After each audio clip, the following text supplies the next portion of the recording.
కుంభరాశి వాళ్ళకి ఓకే. చాలా అంటే కొంచెము ఆహ్, అన్ని రకాలుగా వీళ్ళకి ఫుల్ ప్రెషర్. ఓకే. ఓకే. హ్మ్.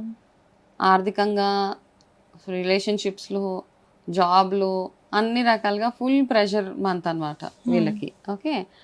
ఆహ్, అయితే ఆహ్, వీళ్ళకి ఏంటంటే వీళ్ళకొక ప్రాబ్లమ్ ఉంటదనమాట. అంటే అయిపోయిన వాటి గురించి ఎక్కువగా ఆలోచించడము. నేనొక అంటే నేను ఒక లూజర్‌ని అన్న ఒక ఆలోచన వస్తూ ఉంటది కదా! చాలా మందికి. నేనేం నేనేం అచీవ్ చేయలేకపోతున్నా. చేయలేకపోయాను. హ్మ్. సో, అట్లాంటి ఆలోచనలు ఎక్కువ వీళ్ళకి మైండ్‌లో తిరుగుతూ ఉంటాయన్నమాట.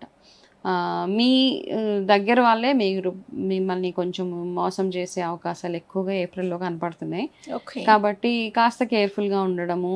ఆహ్, ఒకటి ఏంటంటే వీళ్ళకి ఒక గైడెన్స్ మీ ఓన్ డెసిషన్స్ ఇప్పుడేం వర్క్ చేయవు ఈ నెలలో.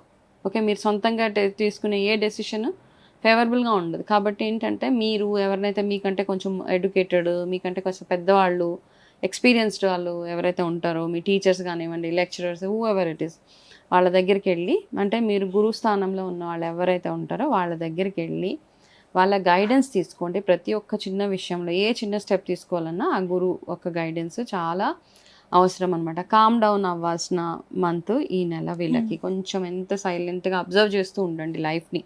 అంతేగాని డిప్రెషన్‌లోకెళ్ళిపోవడము, నా వల్ల ఏది చేత కాదు, నేనింక చేయలేను ఇట్లాంటి ఆలోచనల నుంచి కాస్త బయటికి రావాల్సిన మంత్ వీళ్ళు. వస్తాయి ఆటోమేటిక్‌గా అట్లాంటి ఆలోచనలు వచ్చే పరిస్థితులే వీళ్ళకి వస్తాయి కాబట్టి కొంచెం కేర్‌ఫుల్‌గా ఉండడము. ఇది ఎక్కువ రోజులు గూడా ఉండదు. ఫస్ట్ హ్మ్. ఇనీషియల్ డేస్ అంతే. ఓకే. ఒక 1, 2 వీక్స్ అట్లా ఉంటది. దాని తర్వాత సెట్ నార్మల్‌గా అవుతుంది. సెట్ అయిపోతూ ఉంటది.